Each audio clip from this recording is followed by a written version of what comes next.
টি-20 বিশ্বকাপ শুরু হতে আর বেশি দিন বাকি নেই। সব কিছু ঠিক থাকলে 7 ফেব্রুয়ারি মাঠে গড়াবে টি-20 বিশ্বকাপ টুর্নামেন্টের এবারের আসরের আয়োজক দেশ ভারত।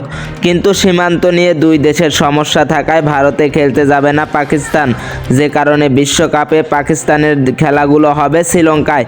সূচি অনুসারে বাংলাদেশ দলেরও ভারতে গিয়ে বিশ্বকাপ খেলার কথা ছিল। সম্প্রতি নিরাপত্তার শঙ্কার কথা বলে আইপিএলে রেকর্ড 9,20,00,000 বিক্রি হওয়া কলকাতা নাইট রাইডার্সের তারকা ক্রিকেটার মুস্তাফিজুর রহমানকে আসর থেকে বাদ দিয়ে দেয় ভারতীয় ক্রিকেট কন্ট্রোল বোর্ড বিসিসিআই। ভারতীয় ক্রিকেট বোর্ডের এমন সিদ্ধান্তের পর বাংলাদেশ ক্রিকেট বোর্ড বিসিবি আন্তর্জাতিক ক্রিকেট কাউন্সিলকে চিঠি দিয়ে জানিয়ে দিয়েছে, ভারত যদি আইপিএলে বাংলাদেশ দলের একজন ক্রিকেটারকে নিরাপত্তা দিতে না পারে তাহলে বিশ্বকাপে বাংলাদেশ দল, টিম ম্যানেজমেন্ট, সাংবাদিক এবং সমর্থকদের কিভাবে নিরাপত্তা দিবে। ভারতের নিরাপত্তা নিয়ে শঙ্কা থাকায় বাংলাদেশ দল ভারতে না যাওয়ার কথা সাফ জানিয়ে দেয় আইসিসিকে। ভেন্যু সমস্যা সমাধানে বাংলাদেশ ক্রিকেট বোর্ডকে বোঝাতে ইতিমধ্যে আইসিসি প্রতিনিধি বাংলাদেশে এসেছেন, কথা বলেছেন ক্রীড়া উপদেষ্টা এবং বিসিবির কর্তা ব্যক্তিদের সাথে। কিন্তু বাংলাদেশ সাফ জানিয়ে দিয়েছে নিরাপত্তা শঙ্কায় ভারতে খেলতে যেতে রাজি নয়। এই সংকটের মাঝে এবার আইসিসির চিন্তা বাড়িয়ে দিল পাকিস্তান ক্রিকেট বোর্ড পিসিবি।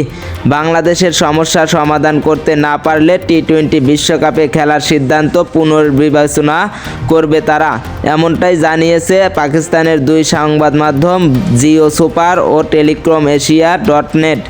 সূত্রের বরাত দিয়ে পাকিস্তানের জিও সুপার জানিয়েছে, টি-20 বিশ্বকাপ খেলতে বিসিবি যে কারণ দেখিয়েছে সেগুলো বৈধ মনে করছে ইসলামাবাদ।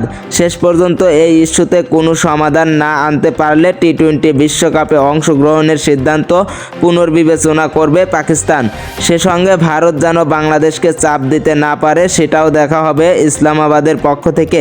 সূত্র জানিয়েছে, আসন্ন টি-20 বিশ্বকাপে অংশগ্রহণের বিষয়ে সমর্থন পেতে বাংলাদেশ সরকার পাকিস্তানের কর্মকর্তাদের সঙ্গে যোগাযোগ করেছে এবং ইতিবাচক সাড়া পাওয়া গেছে। সেখান থেকে বলা হয়েছে যে বাংলাদেশের সমস্যা সমাধান না হলে টি-20 বিশ্বকাপে অংশগ্রহণের বিষয়টি পুনর্বিবেচনা করবে পাকিস্তান। ওই সূত্র আরও জানিয়েছে, ভারতে না যাওয়ার বিষয়ে বাংলাদেশের কারণগুলো বৈধ এবং এক্ষেত্রে কেউ জোর করতে পারে না। তারা বাংলাদেশকে সম্পূর্ণ সমর্থন করে। বাংলাদেশের সমস্যা সমাধান না হলে তারা তাদের অংশগ্রহণ পুনর্বিবেচনা করবে।